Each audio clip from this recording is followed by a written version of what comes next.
Konnichiwa, Tomodachi. Welcome to our second edition of Sideline Scoop. My name is Connor Thompson. And I'm Ian Hansen. And I'm Michael Gruninger. And this is our athletic director, Paul Loggan. Good morning. Morning. First question is, how was the atmosphere of the football game last week?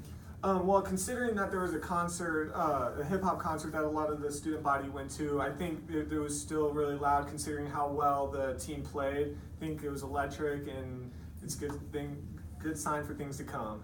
I agree. I thought the team played great. I think them playing well made the fans cheer even louder. And I think that this whole year is going to be great. I think everybody's going to be on board with the football team because they know how well we're going to do. I thought it was great. I saw the battle between the fans, between the students of Fisher and North Central with the lights, flashlights with the cameras and everything.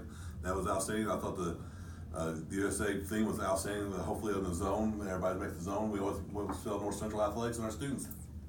So tennis brought out the brooms last week, sweeping Floyd Central. Is this a sign for success in the future? For sure. I mean, they beat the 6th-ranked Floyd Central 5-0 and the 5th-ranked Center Grove 4-1. So, I mean, I think with their history, they're beating great teams like this. They're going to, have a successful season. Mr. Logan, what do you think? It was an outstanding start for the team and everything with some new young people in the lineup, beating number 6 and number 4 Center Grove and Floyd Central good week. As we get ready to play this week with John Shirley with 8 of the top 10 teams being here. So it's going to be an outstanding team to see how we stand. A long day, 3 matches on Saturday.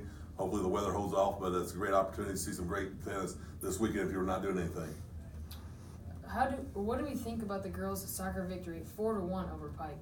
I thought I watched the Rose Kafer show. Rose Kafer came out there in the second half and scored 4 goals. That's a hat trick plus 1. And they were all in the second half. So I think it looked great. I think if she keeps it up, we're going to have a pretty good year. And I mean, imagine if you have her performing like that consistently and then you get the whole team on board. I think that's going to be great for the team going forward. I think they're going to turn things around from the past years and be great. It was a great team effort last night as we go on and started the mid-conference, new 1-0 victory. People got to understand, we started the season off with a big win over Zionsville, 3-2. That started the season. We haven't beaten Zionsville since the mid-90s, so it was a great win for the girls soccer team. Then we got Lightning now against Lawrence North, which I think will be another victory for our team. Then we had a hard-fought loss to Cathedral 2-1, who's one of the top 5 teams in the state. So I think the girls soccer team is going to be very, very impressive as the season goes on with the Beeb, and all the rest of the girls are going to be outstanding. Agreed. What do you think about the new NFL helmet rule being added to high school football? Do you think it should stay how it is or add the same rule that NFL added? So basically what it is, it's, NFL players can't lead with their helmet, and it's to, prevent injuries or at least limit them.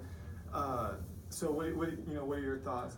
I think, I don't really know. This is kind of a hard thing because we want to limit a lot of injuries, but then I feel like we're taking away part of the game.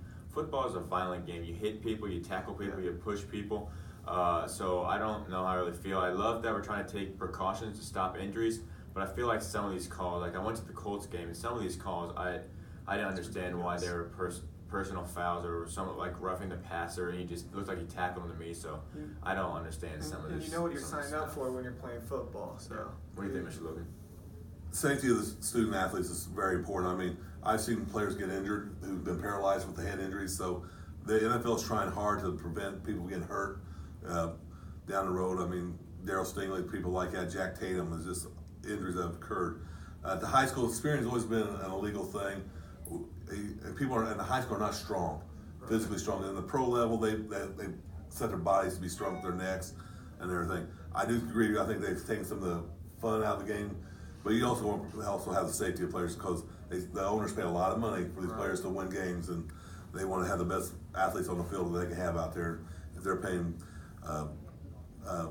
Victor from the New York Giants $18 million to be there, you don't want them to get injured, and you want to make sure that everybody's safe and everything. I like the rule. It's just tough on officials. It's a judgment call. I mean, it's so intense. The intensity, the impact of high school, college, and pro players are so much. I mean, you look at the power, the velocity that these players bring is just unbelievable, and you want to help best safety we can have and everything. And I think over time the officials are going to start getting it right. It'll get better. And I like what Bill Belichick said. He said, we're just going to coach the guys to the rule. And I think that's one thing that's great that everybody does that. And the tackling is just, don't know how to say this, but tackling is just tackling. You just got to bring people down and everything. Exactly. So, I mean, it's hard to say. that and not tackle someone. You got to bring them down and try your best not to throw your head into their head or just get a head or neck injury. Right. As a former player, I got bone spurs down my neck and I was a linebacker, so I led with my neck a lot, and I got several bone spurs now, which have tingling feeling in my arms and everything. And that was 30-some years ago and I'm not as strong with these guys now and everything. And Grant, I mean, yeah, they're saying it might not be as fun, but I think it's more fun to watch your star players on the field through safety. Well, that's all for this week, folks. Thank you, and make sure to tune in next week.